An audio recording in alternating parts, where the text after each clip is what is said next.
Thank you, Colt. Before I jump into my talk, I have just a little commercial advertisement for this book right here. It's called Swipe Right by Levi Lesko. Anybody heard Levi Lesko? Anybody ever heard one of his sermons online or anything?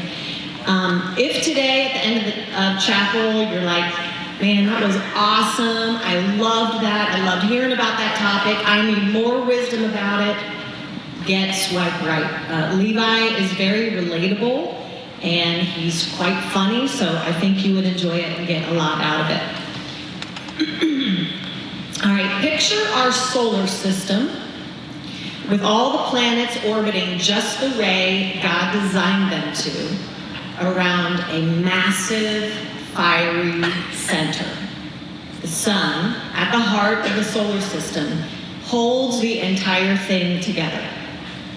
Now, imagine all the parts of your life: school, your family, a job, a dating relationship, a sport. All of those parts are like solar systems. They're like planets in a solar system. And they are designed to revolve around a massive, blazing center, and that is God and the glory of God. Now, what if the sun was removed from the center of the solar system?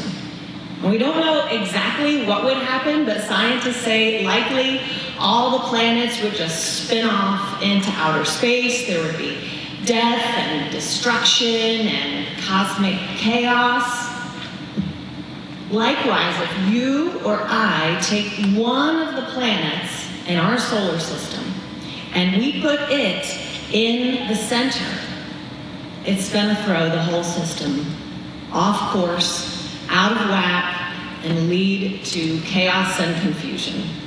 So how do we prevent that kind of disorder, that kind of confusion?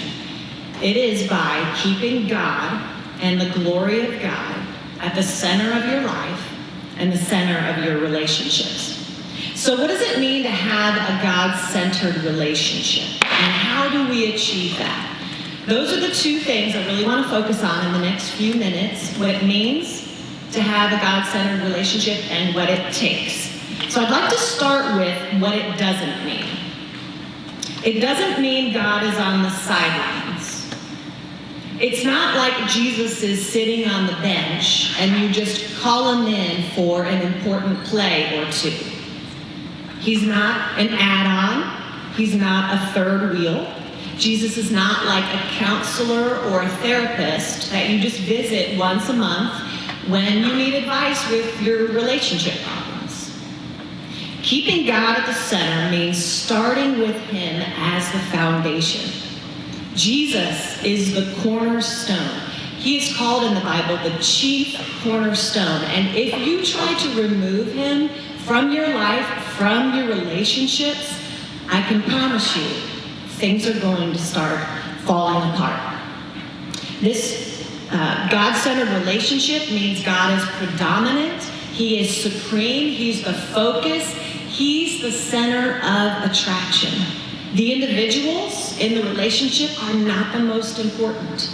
The relationship itself is not the most important. God is. So how do we achieve that? I'm going to say something that seems obvious, but it bears stating. A God-centered relationship is made up of two God-centered individuals. If you desire a God-centered relationship, you need to make God your primary focus, and then date someone who also has God central in his or her life. You may have seen the illustration of a triangle with God at the top and the guy and the girl, and as each individual focuses on, pursues after God, strives to grow closer to him, the guy and the girl get closer and closer to each other. Likewise, the further each individual moves away from God, the more distance they create between each other in the relationship. So I want to give you some practical suggestions to help you put and keep God at the center of your relationship, starting with talk about God. Discuss what you love about God, what confuses you about God, what He's teaching you. Attend a youth group or Bible study together. Find a way to serve together, whether it's at your church, event like Vacation Bible School, or a place like Clubhouse or a soup kitchen. When my husband Jonathan and I started dating, he was on staff at a church, still is, but we were at church events all the time. And I learned so much about him just watching him serve. I learned that he is a people person. I learned that he is an encourager. I learned that when he's in a conversation with you, he will give you his undivided attention. I learned that he has the passion and the courage to share the gospel with anyone and everyone God brings across his path. So serving God together can help you grow closer to God and get to know each other at the same time. You could also read a good Christian book or the Bible together. Maybe choose a gospel and read through it a little at a time. You could read a chapter of Proverbs a day on your own, and at some point throughout the day, text each other. Hey, here's the verse that stuck out to me. Here's the verse that encouraged me today, and this is why. Kind of like sharing a verse of the day with each other. But if you don't want to read a whole book of the Bible together, that's okay. Maybe take like a topical approach and say, hey, we want to study what the Bible says about the return of Christ. Or let's learn about the spiritual gifts. Get into Scripture, read it, and talk about it. The point is to have a God-centered relationship, you need to get comfortable talking about God and talking to God together. So pray together. Maybe you guys are in the middle of making college decisions, or you have a friend going through a really tough time. Pray together about things that are going on. You could also start your date with prayer. I know you're probably wondering if you just heard me wrong. Start my date with prayer. That's like a little bit crazy, a little bit awkward on the first date. Be like, okay, before we go to Starbucks, can we just bow for a moment of silence? Okay, that'd be awkward. So I'm not talking about the first or the second date, but definitely as your relationship progresses, and for sure as your relationship progresses physically, you start kissing, it is a great idea to start your date with prayer, because it's gonna help you keep the right perspective. Like, hey, God is in this relationship. We know that God is here. We want to honor Him. We want to please Him and not ourselves. Next, set boundaries on physical intimacy. Some of your best friends in a dating relationship will be the boundaries you set to protect your purity, honor God, and keep Him as the focus. And I know another person today will be talking about boundaries in dating. But I can't not say it when I'm talking about having a God-centered relationship, because it's really easy when you start going that direction in your relationship, things start progressing in the physical department, it's really easy for that to take center stage. So use caution and take things slow. It's common when you're dating to quickly get wrapped up in a guy or a girl where he's all you think about or she's all you think about, and you're texting all day long or you're sending snaps all day long. But don't allow a dating relationship to consume you, because your life should not revolve around a guy or a girl. Your life as a Christian, your life should revolve around God and the glory of God. It's hard to believe, but 30 years ago, I was in your shoes. Yeah, 30 years ago, I was in high school. And God blessed me by putting many people in my life who spoke into my life godly wisdom about a lot of things, including dating. So at that time, a long time ago, when I was your age, I determined, man, I want to have a God-centered marriage someday. And I knew if I wanted to have a God-centered marriage, that I needed to prepare for that by having God-centered dating relationships. And I also knew if I wanted to have God-centered dating relationships, I needed to prepare for that by personally, on my own, centering my life around God, around knowing Him, and around His glory, so that when I entered a relationship, I could bring that in to the relationship.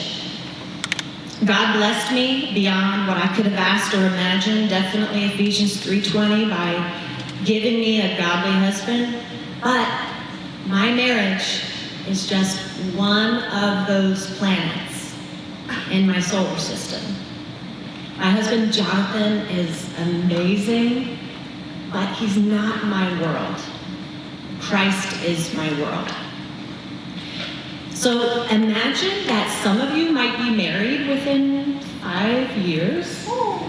Yeah. A lot of you could be married within 10 years. So if you're not already,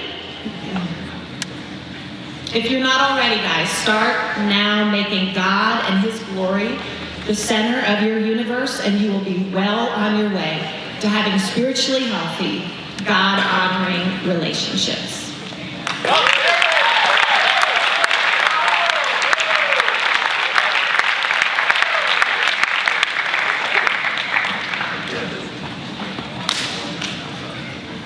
Yeah, I've been to that coffee shop. Check that out. We're going to talk about healthy and unhealthy relationships at this time. So when you think about, you picture, you imagine a relationship, the kind of relationship, what kind of relationship do you imagine? What kind of relationship do you hope for? I think the general and the obvious question of that is that we hope for, we plan, we intend to have healthy relationships, not dysfunctional, unhealthy ones. But if that's what we hope for, if that's what we all imagine, we all plan for and intend for, then why do we see such broken relationships around us all the time? Like, if we all hope for that, if we all tend for that, why do we see such ugly and dysfunctional things? Like, why are there people that you used to date that you don't even talk to anymore? Or you don't even want to talk to them anymore? Like, what happens that causes a relationship to turn unhealthy when what we want and hope for and intend is to have a healthy relationship? I've been spending the past few weeks in junior Bible, right? Junior, you guys already know where I'm going with this, right? We have this thing we're talking about, it's called the principle of the path. That direction, not intention, determines destination. Essentially what Andy Stanley said, the guy who comes up with that, he said, it doesn't matter what you intend, what you hope for, what you plan for. Ultimately, it's the decisions that you're making that are taking you somewhere. And so why are we having dysfunctional, unhealthy relationships when we plan and hope for healthy ones? It's because we're making decisions that are actually causing unhealth in our relationships. So how do you know if you're heading towards a healthy relationship or a healthy one or an unhealthy one? I want to give you some road signs on this journey in a relationship, some things to evaluate, to reflect on. And these are really good for any relationship, not just dating ones, but just any relationships, friendships, family even. Whether it's a friendship or dating relationship, doesn't matter. The only difference here, I want to make one distinction, is in a dating relationship, sometimes it's really hard to see when unhealth is happening.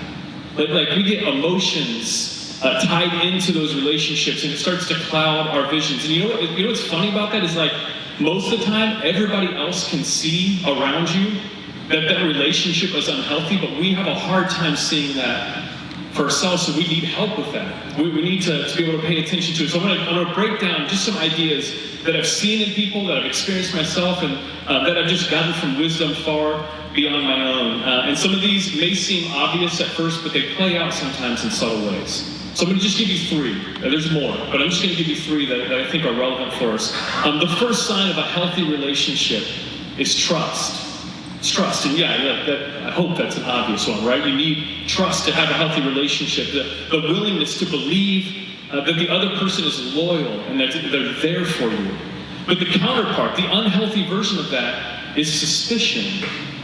right? I don't know if you've seen people, or maybe you've been in this situation where you're constantly asking, like, where you've been? Why haven't you texted me? Why are you talking to him? Why are you talking to her? And like there's this suspicion that starts to raise up that will actually start to choke the life out of a relationship. Now, I'm not saying that you're foolish in this, you don't pay attention to the signs of betrayal that may be happening in a relationship, but when you err on suspicion versus erring on trust, it will choke the life out of a relationship.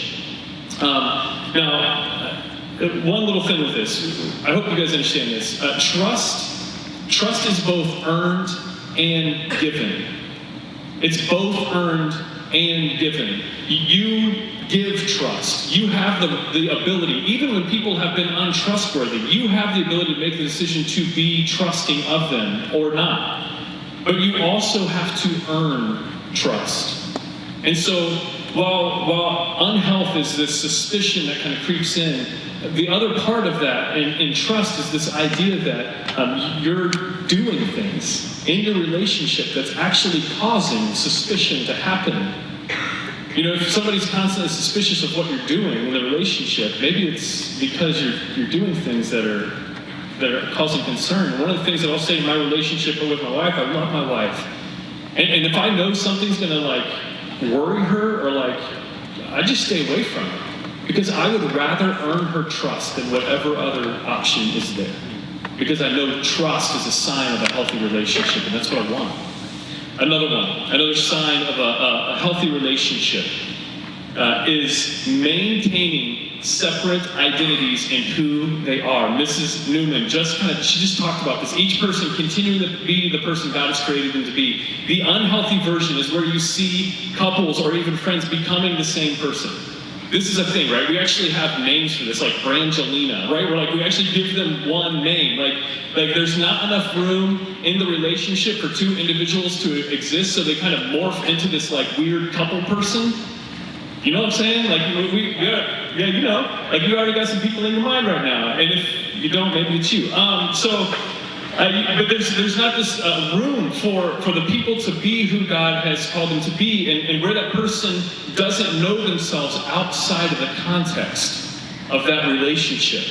Mrs. Newman talked about centering your relationship around God by keeping your personal focus on God, keeping your own personal identity in who you are connected to the relationship you have with God. And whenever your identity starts to be placed in anything else, things start to fall apart. Unhealth starts to creep in, and that relationship suffers because of it. So the relationships that are healthy are ones that allow room for people to be themselves, to be who God's created them to be, and allowing them to focus on and pursue their identity in God and not in that person or that relationship. So a question to ask with that is, who am I outside the context of the relationship? If I can't see myself, like if I can't go anywhere without this person, and I start to feel insecure when I'm not with them, or I think about myself being without them, it might be a sign of unhealth in that relationship. Finally, a sign of a healthy relationship is one marked by personal growth for both people. A healthy relationship encourages, it challenges, it sharpens the other person. Wisdom of Proverbs shares this insight that in the same way iron can sharpen iron, so one man or one person can sharpen another person. A relationship causes growth and a sharpening, which makes them better. The unhealthy version to this is a relationship where you stop growing individually.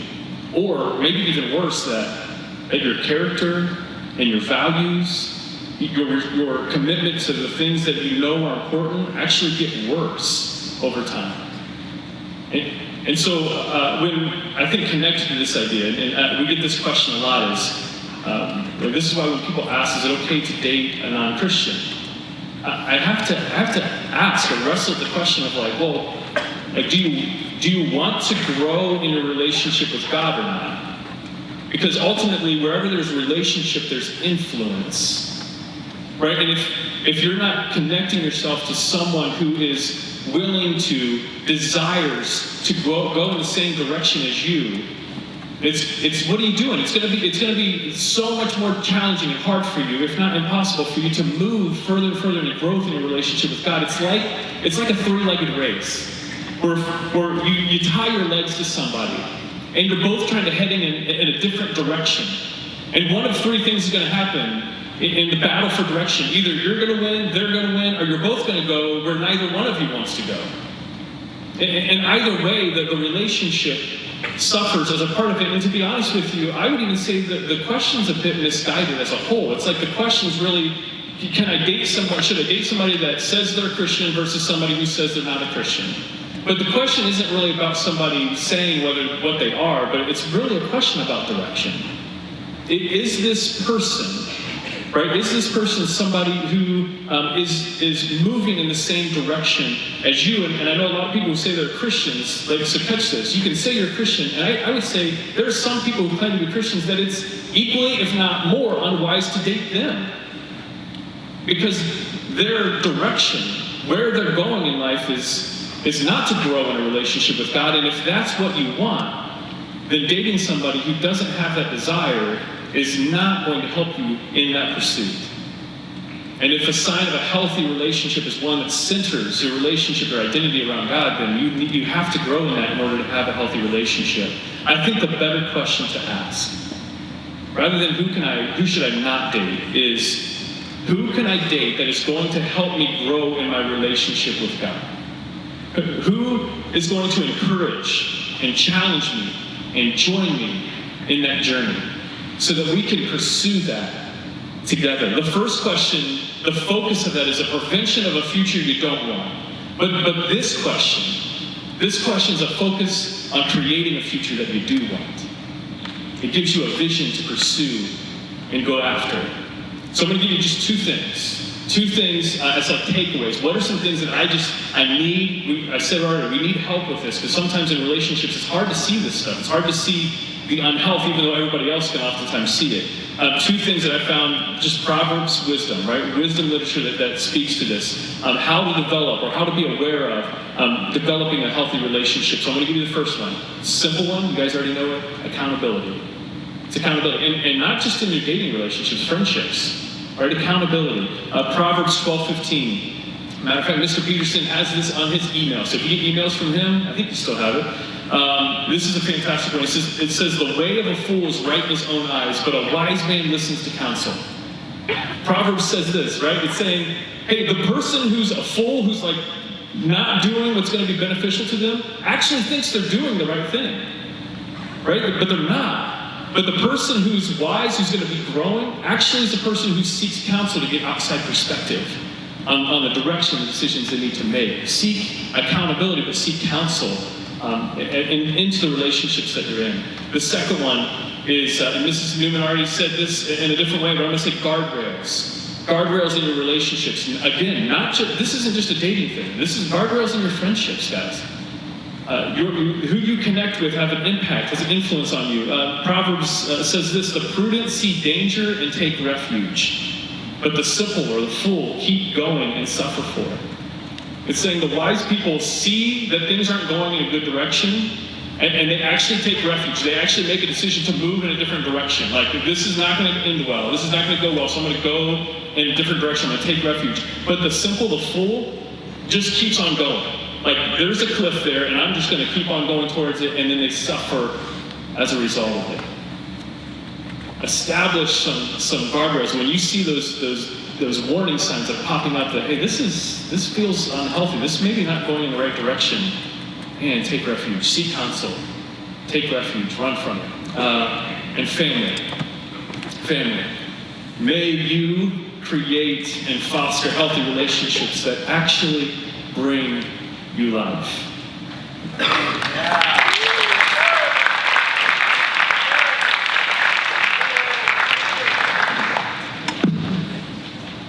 All right, what's up? Just kind of get started. If you guys have your Bibles with you, go ahead and turn to 2 Samuel 11 and 12 in that direction today. So while you're doing that, for those of you who don't know me, my name's JT. I am the worship team director here. That's why you see me up hitting stuff that's probably making your ears bleed. Shout out to the worship team, by the way. They've been working so hard this year. I'm so proud of you guys for really stepping it up. And who's excited for spiritual emphasis next week? Because I am pumped. All right, I'm also the head volleyball coach here, and so I enjoy sports and all that kind of stuff. So, now that I've kind of established who I am, it's time to get deep. So the reason I'm kind of up here is not because I'm a good speaker. I'll let you guys know that right now. The people who are speaking today are so much better than I am. I just am someone who is passionate about Jesus and want to kind of share my story a little. So, starting out, so we all know the story of David and Bathsheba, right? So David is kind of hanging out one day, sees this woman bathing on a roof and says, ooh, I want that. Gets her, they lie together. Craziness happens, right?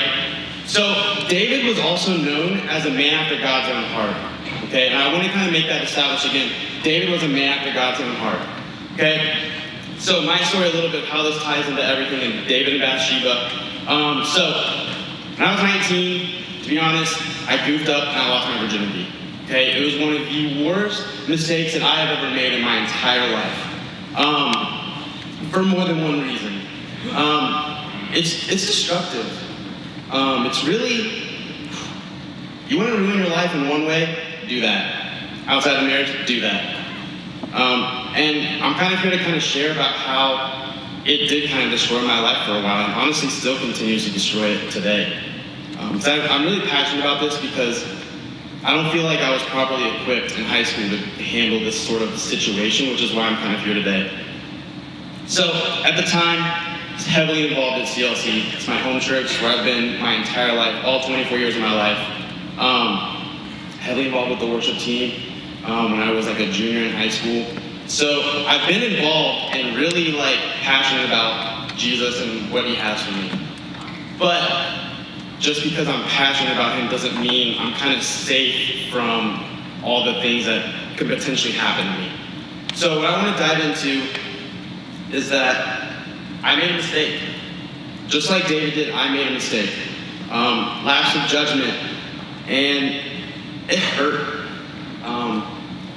But let's be honest, when you slip up in that sort of way, it's not just about the sex. Okay, let's get that clear right away. It's not just about the sex. It's the lies, it's the destruction, it's the kind of hide it from the people you know and are friends with. Like, that's what follows. Your sin is not just, exclusive to you. What you do affects the people around you in ways you probably have no idea. So, I'm going to talk a little bit more about David. So David made this mistake. And after he makes this mistake, he's like, you know what? I really want to keep this girl. So he sends his men a note. Says, hey, Bathsheba's husband, I want you to put him at the front line. And when the enemy's about to attack, I want you guys to back up and let him die. Like, this man took another man's wife, had him for his own, and then had the husband killed. His name's Uriah, and he didn't deserve it. And that's a sin that ultimately affected Uriah, but the sin was just between David and Bathsheba, but now there's a consequence of now Uriah is affected. So I want to kind of talk about how that was kind of my life for a good bit, still is now. I still have to deal with that stuff. I lost a lot of really good friends when I made the mistake that I made. It's not fun to talk about, because this is me. This is like a majority of my struggles in life. Like, yes, cool, he's grown up in church his entire life. That's awesome, probably had no issues. No, I had to fight. And it sucked for a really long time. It's going to suck still, just to give you a heads up. Like, it's still going to suck. But you guys will learn more about how to make it not suck later. I'm here to talk about the destruction of basically sex outside of marriage. Just because I've been there, I've lived through it, and I'm kind of on the other side of it. Not just yet, but we'll get to that later. So, once David kind of made this huge mistake, had Uriah killed, his prophet's named Nathan ends up confronting him. We can throw that first slide up there. So I'm going to read from 2 Samuel 12, 1 through 10. It says, and the Lord sent Nathan to David. He came to him and said to him, there were two men in a certain city, the one rich and the other poor. The rich man had very many flocks and herds, but the poor man had nothing but one little ewe lamb, which he had bought, and he brought it up, and it grew up with him and with his children. It used to eat of his morsel and drink from his cup and lie in his arms, and it was like a daughter to him. Now there came a traveler to the rich man, and he was unwilling to take one of his own flock or herd to prepare for the guest who had come to him. But he took the poor man's lamb and prepared it for the man who had come to him. Then David's anger was greatly kindled against the man. He said to Nathan, "As the Lord lives, the man who has done this deserves to die, and he shall restore the lamb fourfold, because he did this thing and because he had no pity." Then Nathan, this is my favorite part, Nathan said to David, "You are the man." He's saying, David, I'm telling you a story about you, not some random guy with sheep. This is what you did. He said, "Thus says the Lord, the God of Israel, I anointed you king over Israel, and I delivered you out of the hands of Saul, and I gave you your master's house and your master's wives into your arms, and gave you the house of Israel and of Judah. And if this were too little, I would add to you as much more. Why have you despised the word of the Lord to do what is evil in his sight? You struck down Uriah the Hittite with the sword, and have taken his wife to be your wife, and have killed him with the sword of the Ammonites. Now therefore the sword shall never depart from your house, because you have despised me and have taken the wife of Uriah the Hittite to be your wife." Basically, God told Nathan, hey, you need to go confront David about this. So, at first when Nathan comes up to David, obviously David's like, that man should be put to death. I'm nothing like him. Yeah, you're exactly who he said you were. And that's kind of a rough thing to deal with. I had plenty of friends who found out that I did what I did, and they confronted me about it. It was easily one of the worst conversations I've ever had to have with my friends. Because they were warning me, hey, don't do this, don't hang out alone together, don't do this, don't do that. I did it anyway. I was so concerned about what I wanted and not what the people around me were going to experience if I was selfish. Now, let me kind of throw one thing out there, and if you agree with me, cool. If not, whatever. Having sex outside of marriage is the most selfish sin I think you could commit. Okay? Because it is not just affecting you, it's not just affecting the person that you're with, but it's also affecting, now my future spouse has to deal with it. And that's not fair to her. I have to one day go up to my future spouse and say, hey, I didn't wait for you, and I'm sorry. And now that's something that I have to deal with personally. That's why I said I'm not really over it yet, because I still have to have that conversation. And honestly, I'm not ready for that yet. It's gonna suck having to do that. Same way with whoever I was with has to go to their future spouse and say, hey, I didn't wait for you. So now my sin just affected somebody that I had no idea even existed. I'm not thinking about that. I'm not thinking about the person I'm with saying, oh, but I love her. No, you don't. That's why he says, go back to the JT, thing, that slide. There, dumb and unlike. If you do that, you don't love who you're with. Plain and simple. You can say it all you want. Girls, you can listen to that guy you can listen to that girl. Oh, but he really doesn't. No, he doesn't. No, she doesn't. She is not guarding your heart, and she's not looking out for what's best for the two of you. You guys have heard that, previously that, if you're not pursuing God together, you're not in a healthy relationship. Wasn't what I was doing. I was thinking I was going to marry this girl just because we slipped up. But as you learn, sin has consequences. Whether you want it to or not, it has consequences. There's no way of getting out of it. If you do something bad, you're not just going to be like, oh, will they get away with it? No. You have to give some sort of consequence, some sort of discipline, which David had a discipline. So let's jump to 2 Samuel 12:13. And it says, David said to Nathan, I have sinned against the Lord. And Nathan said to David, the Lord also has put away your sin. You shall not die. Nevertheless, because by this deed you have utterly scorned the Lord, the child who is born to you shall die. And Nathan went to his house. David lost his firstborn with Bathsheba because he decided to make a stupid mistake. The same way I kind of had to lose a lot of friendships because of it. It sucks. It's not worth it. What I kind of also want to set up is, for guys, because this is something that I needed. when I was going through that was, so you know how girls you have, be a woman of God, Proverbs 31, yeah, right? Ladies? Yeah. Cool, all right. Hey, if you didn't say yeah, you better go read Proverbs 31 right now. Guys, if you're looking for that, what a woman of God looks like, look there. One thing that I found for guys, because there's never like, hey, you want to be a man of God, go read this. But guess what? I got something for it. I don't have it here, but I just kind of thought that I would want to share that. So 1 Timothy 3, the first 5 to 10 verses there, look that up in your spare time. You want to be a man of God? Read that. Okay? But like I said, I had to deal with it. I still have to deal with it. Just because I made this mistake means that I get away? I don't. If you read later, after kind of,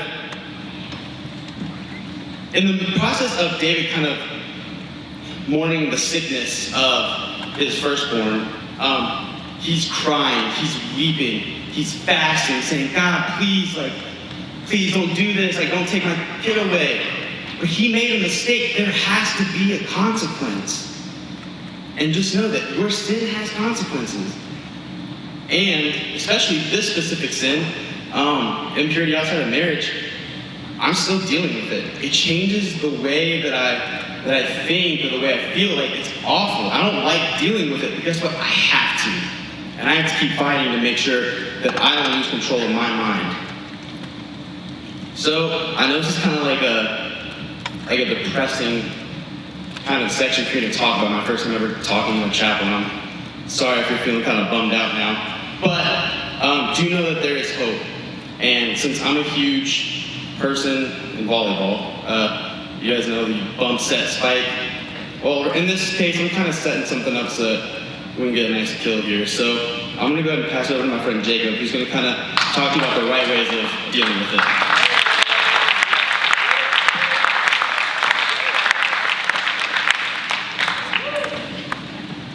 So when I first went into youth ministry, I was a youth pastor in a place called McDonough, Georgia. You have no clue where that is. If you ever watch The Walking Dead, that's where they film a lot of it. Really cool job. And so it's one of the first few nights we were there was this family that came in. It was a 16-year-old girl and her 14-year-old sister and 12-year-old brother, and they were in our youth ministry. And I was really excited because our youth ministry started out with four kids, and we were like, okay, how are we going to grow? How are we going to reach the school? And so all of a sudden, one night we double, and these kids come, and I'm preaching. And after the service, this 16-year-old girl comes up to me, bawling. She's just completely broken. I don't even really know her. I'm like, hey, what's going on? So in that moment, she begins to talk to me. And, her and her friends had always talked about sex and how they weren't going to lose their virginity and do any of that stuff. And that weekend, she had lost her virginity. Her friends were mad at her. She was frustrated with herself, and she was just broken and thought it was over. Listen, here's the reality. If you've already committed this sin, there is recovery. Now, there are consequences, it's reality, but I remember talking to this girl and beginning to break down my story, because here's my story. I had sex outside of marriage at 17. Dated the girl for 3.5 years and continued to have sex with her during that time. Not only that, I had sex with one girl, but I crossed the line physically with many others. And like some of you in this room who've already crossed the line, because I'm not stupid, I know this is a Christian school, but I also know that you're teenagers. Some of you have crossed the line and you have no clue where to go from here. And some of you, you're even trying to make the decision in your head that because I've already crossed the line physically with this person, maybe I'll just marry them and somehow make it okay. Don't do that. Don't do that. Remove yourself from the relationship. But you have to understand there is recovery. There's a way out. There's a way that God can restore you. That is the reality of who Jesus is. Jesus came to this earth to provide you a way out, to provide you a way to be made right in your relationship with God. Because listen, we're talking about sex, and some of you are like, what is the big deal? Listen, the biggest deal about sex is not you. It's not the person you're having sex with. The biggest deal about sex is you're offending the Word of God. You're going against His command, and you're directly driving a wedge between your relationship with Him. Period. And so where do you go? The reality is Psalm chapter 51, verse 10 is where you go. We Talking about David and Bathsheba, and this moment where Nathan confronts David, and the very first thing that you need to understand that if you want to recover from this sin, is you have to learn how to confess. You have to learn to own up to your sin. It took David saying, God, it's me. Punish me, not this nation. Confession to God is probably the single most important thing you could ever do in your life. It's how you're forgiven of your sin. You need to understand there's a point in your life where you have to realize, man, this thing that I've done, it didn't just affect me or the person next to me, but it affected my relationship with God. And as we heard earlier, that's the single most important relationship I have. So I have to confess to God. But then I have to confess a little bit more. Scripture tells us to confess our sins to one another so that we may be made whole. Notice it doesn't say so that you may be forgiven. God forgives, but there's part of this walking out thing where I have to talk to somebody else about it. Just like that high school girl came to me and she began to talk to me and my now wife about what had happened. But I remember being in that same youth ministry, and that's where I got engaged to my wife, Anna. And our stories are vastly different. I was the guy that crossed the line physically. I was the guy that had sex outside of marriage. My wife, I was the first guy that she ever kissed. One of the hardest things that I ever had to do with her, and JT kind of alluded to it, is one day you're going to have to understand that when you do look the person in the eye that you're going to marry and be with for the rest of your life, you're going to have to tell them who you were before you got married. And for her to look at me and go, I waited for you, I valued you, I prayed for you. And for me to look at her and say, I didn't. It was one of the most difficult conversations that I've had to this point in my life. And some of you are like, it's not going to be that big of a deal because she probably will too. Yeah, that's reality. But the truth is, it's still hard. Because now in your mind, and even in hers, sometimes she may play a comparison game. How do I match up to that other girl? Reality. And for that reason alone, if I could help you, don't cross the line. But if you already have, understand, confess it to God. Confess it and get accountability, which is the second thing. The reality is if I'm going to recover from this, I can't just confess it and stop there. I have to set up boundaries. And the reality is that once you cross the line physically in that way, you've opened a floodgate. And so the reality is that the boundaries that you set for yourself now have to be higher than any boundaries that you've ever set before yourself in your life, because once you cross the line, it's easier to do again and again and again, and I'm a testament of that. And then the last thing you have to do is you have to focus on purity. If you hear nothing else from me tonight or this morning or whatever it is, I don't know what time it is, God doesn't just want you to not have sex till marriage. That's not God's goal for your life. God's goal for your life is for you to be pure. Purity lasts beyond marriage. We read in Psalm chapter 51, verse 10, it says, create in me a clean heart, O God, and renew a steadfast spirit within me. That's that boundary statement. God, I've sinned. Now help me establish boundaries. Help me establish the will to stand up to your word. Do not cast me away from your presence, and do not take your Holy Spirit from me. Restore to me the joy of your salvation, and sustain with me a willing spirit. Some of you have heard that in song form. That's what David wrote after his sin with Bathsheba. And the reality is you have to understand, and we don't get this in America, God is intently concerned with the condition of your heart. It tells us in the Bible to, above all else, guard your heart. And we play games with it. We give it to every single person that we possibly can. But God wants your heart to be pure before Him, because in the end, listen, understand this. In the end, the reality is God's goal for your life is not even to get married. His goal for your life is for you to have a relationship with Him and to be in heaven with Him. And that's reality. Some of you think, man, one day I'm going to grow up and get married. That's not God's plan. His plan is not for you to get married. His plan for you is to love Him. Marriage is a cool part that gets added in. And so some of you in this room tonight, I'm not stupid. You've already crossed the line. It's not worth it to stay in a relationship just because you've done that. Period. And And I'm just telling you as someone who has experienced, listen, 17 years old, I had sex for the very first time.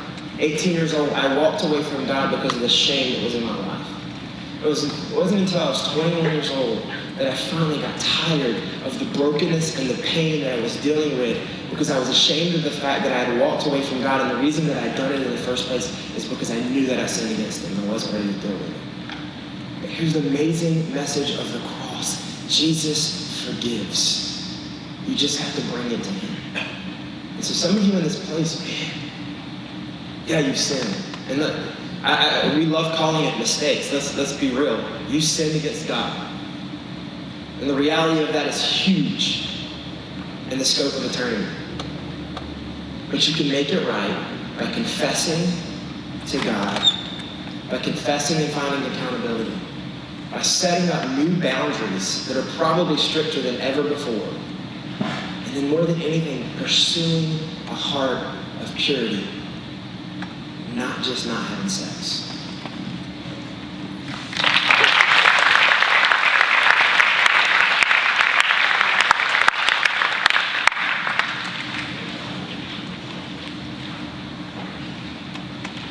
As I was writing this, the message weighed on my heart a little more than usual, and so I'm going to kind of rely on my notes even a little more than usual, because I want to be as clear as possible.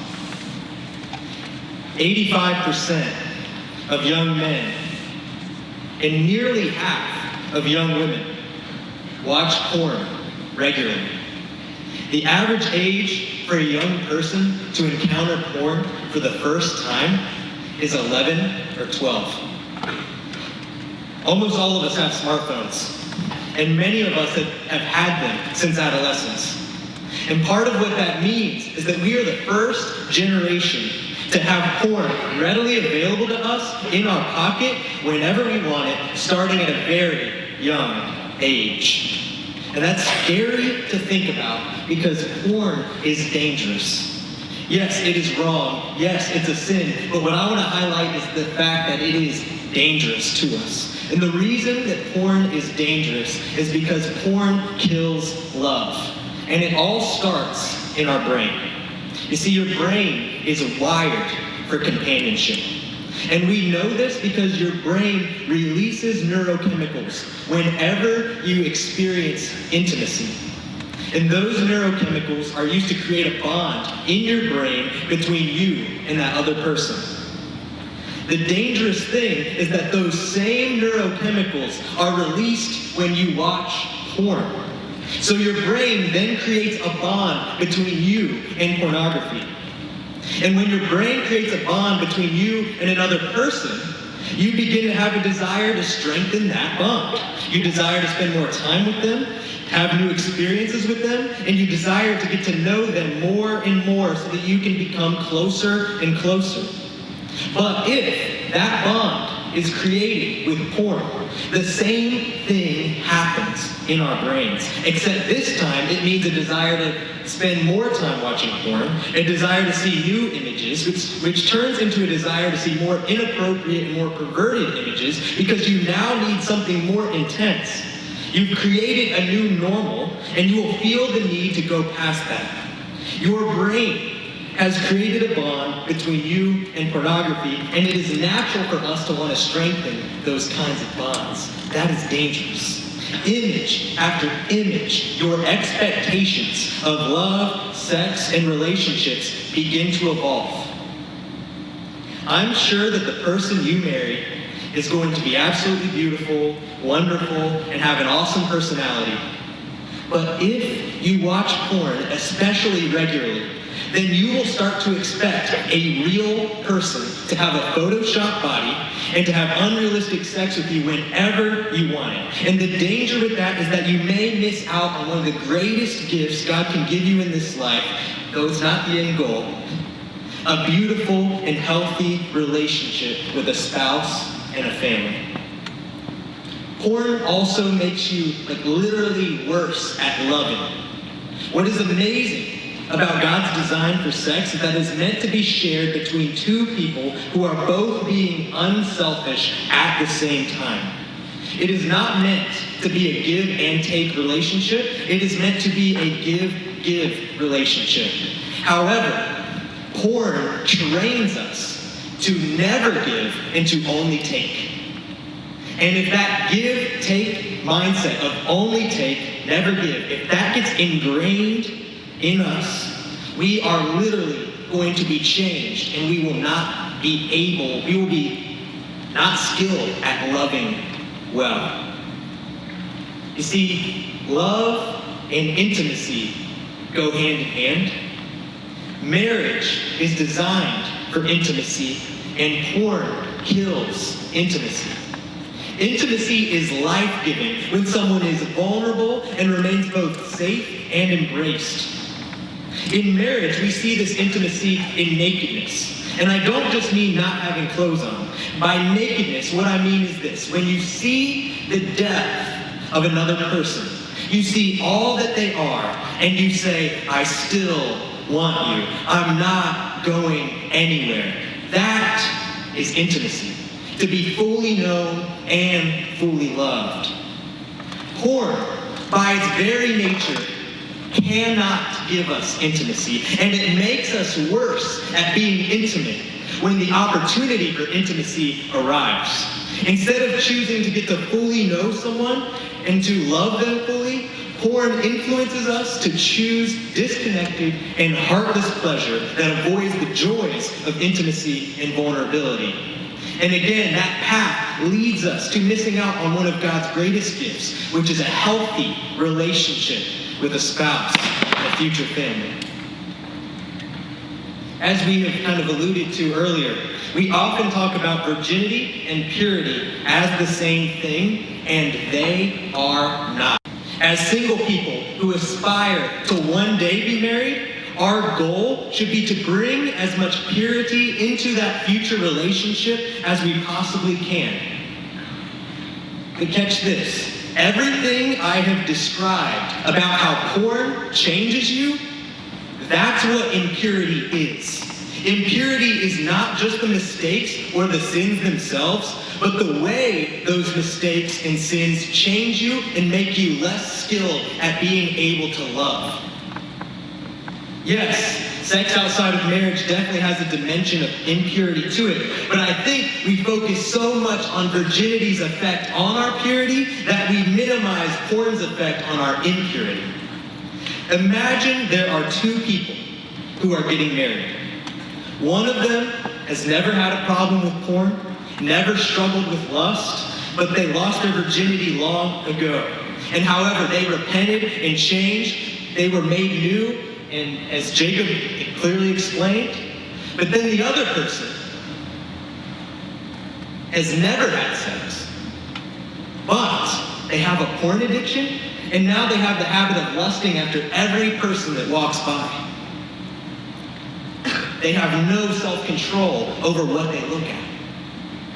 If impurity is how we are changed by our sexual sin, then which of the two is bringing more impurity into the relationship? I would go as far to say that I would say it's the virgin who is addicted to porn and lust, because that habit has changed them over time.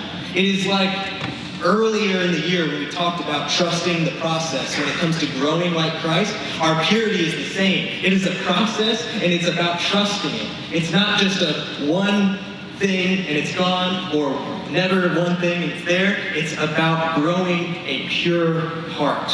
Now, making a bad decision sucks, and I've seen people really struggle because sometimes the path towards being made new after that is hard, but it can be a lot quicker to bounce back. It can be. It's for every situation is different, but it can be quicker to bounce back from one action than an addiction or a habit.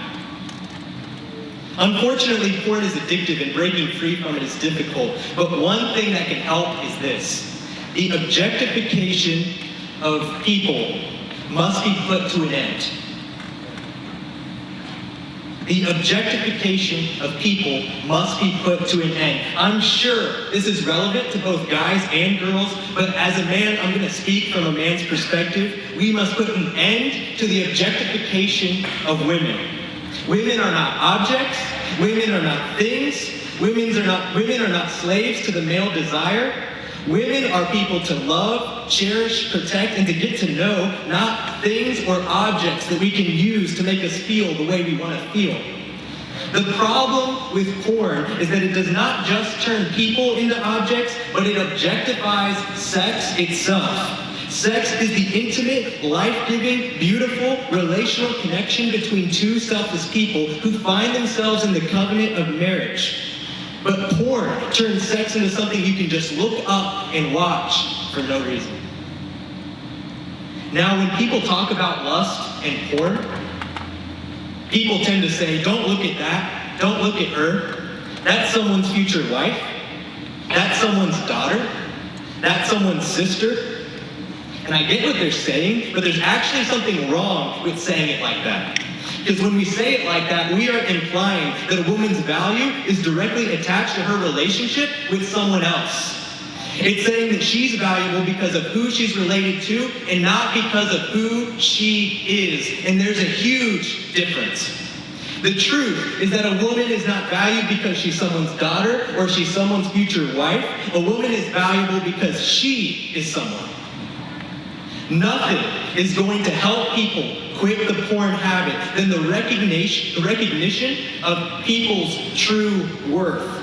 As the Bible says, we are made in the image of God and we were called very good at creation. That means that we carry the sacredness of skin and bone and air in our lungs, and there is glory in that. There is glory in the beauty of our very bodies. And as many of us know, shame and guilt are not strong enough to break us free from the chains of this addictive habit.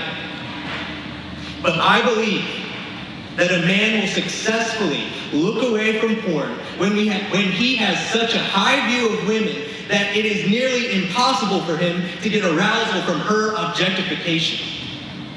The fight for porn is not simply learning how to say no to lust. The fight against porn is about saying yes to the possibility of something better.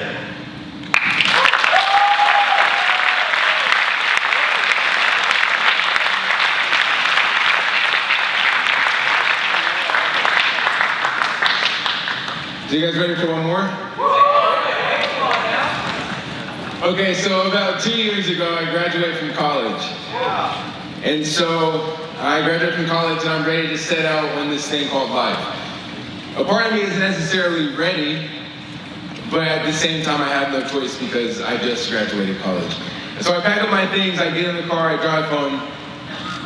And when I get home, this is where the questions start coming at me. I remember I was helping my sister at her house. She had just bought her house. I was helping her out, and at the end of our moment with one another, she looks at me and she was like, "So are you dating anyone?" And to me, that's funny. Or at least it was weird because I'm really close to my sister, so I would tell her if I was dating someone, but I tell her no. And then she looks at me and she's like, "So you're not lonely?" And in the back of my head, I'm just like, I mean, I wasn't, but maybe a little bit. So we had that with my sister, and then we had my friends from school calling me, texting me, "Hey man, have you found a girl to pursue yet? Have you found someone to be a prospective wife? Have you met anyone yet?"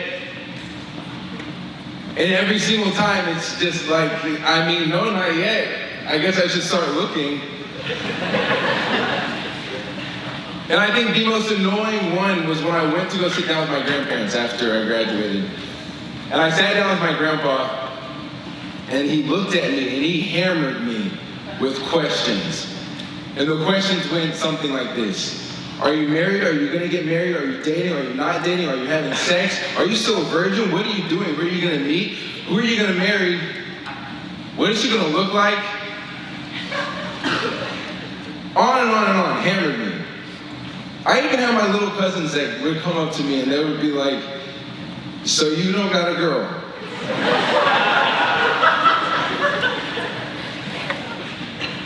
So all these moments, they slowly began to place this thought in my mind. this thought in my mind that said that my life was not complete if I didn't have a wife. And this thought in my mind that I wasn't complete if I didn't have a wife or relationship. So for months I had this thought, and it started like taking over my mind. I think a lot when I drive, so it's something that I thought a lot when I was just simply driving. Like, I need to find a wife, I need to find a wife.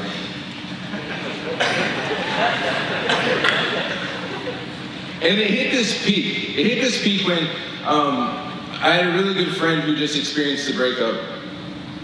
And he was telling me all about it, and he was telling me about his heartbreak. And then it also hit this peak when my cousin and her husband, they experienced this miscarriage. And I saw their tears, heard about their tears, listened to their heartbreak. And when I was listening to these two people, when I was listening to their stories, and when I looked at their stories, and when I searched it, I became jealous of it. I became jealous of it because in searching it, I realized that I had no relationship like that. I had no relationship that I feared losing. I had no heart to hold so close to mine that I would simply sob if I lost it. And I created this lie in my head that I was lonely. And so sometimes years and months, they kind of become this blur. I can't remember how long I dealt with this. But I had this lie in my head that I was lonely. And so I'm at the peak of my loneliness, and I experienced this epiphany. I had this realization. Because like I said, for so long, I was looking for a wife to make me whole. I believed that it was the love of another person that would complete who I am. But I had to come to the realization that that's not the way it is. One of my favorite quotes in the Bible, one of my favorite quotes is the fact that Jesus came not to make bad people good, but to make broken people whole. Like I said, for so long, I thought that a wife was the one thing that was going to complete me. I thought that a wife was the one thing that was going to make me whole. You see, I believe that outside of Christ, we're all fractured people. People that are going to look for something to fill the hole. People that are going to go from one thing to the next thing to try to fix it. And I had to look at the lie, and I had to realize that it was smothering the truth. And that truth was the fact that I was whole. So if I'm whole, then that means that I have access to life itself. If I'm whole and if I'm found in Jesus Christ, then that means all of life's answers can be questioned. And if I'm whole, then that means that I can be content. I have the access to true contentment. In Philippians, Paul says this. He says, I have learned in whatever situation I am to be content. I know how to be brought low, and I know how to abound in any and every circumstance. I have learned the secret of facing plenty and hunger, abundance and need. So Paul, the same guy who is put in jail, the same guy who's been beaten plenty of times, the same guy who's been lost at sea, the same guy who has gone days without hunger, says that because of Christ, I can be content. So one more thing. Anyone here know J. Cole? Yeah. So he dropped this album a couple years ago, 2014 Forest Hills Drive. And it was all about the fact that throughout his life, he was waiting for the come up. He was waiting for fame. He was waiting for riches. But then he got there and he realized that he could have had happiness the entire time. So he has this lyric in one of his songs that says, there's no such thing as a life that's better than yours. There's no such thing as a life that's better than yours. No such thing, no such thing. So in the words of J. Cole, with the encouragement of Paul, and with the foundation of Jesus Christ, love yours, love your life, and love you.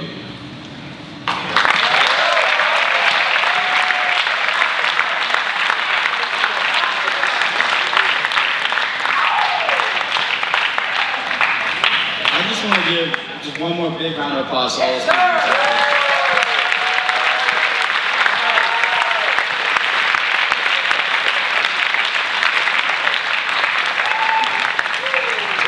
And now I want to apologize for fifth period teachers because They don't care. I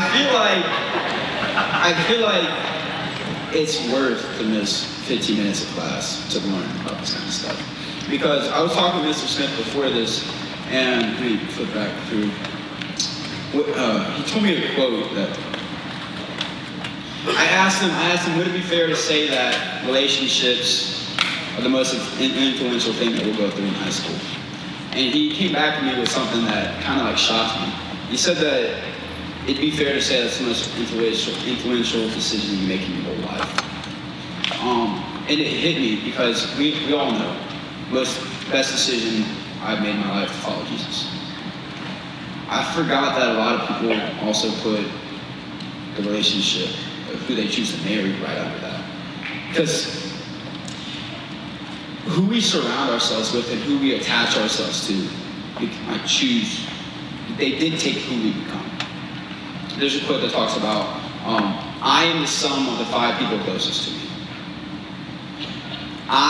Who I am, is determined by the people that are around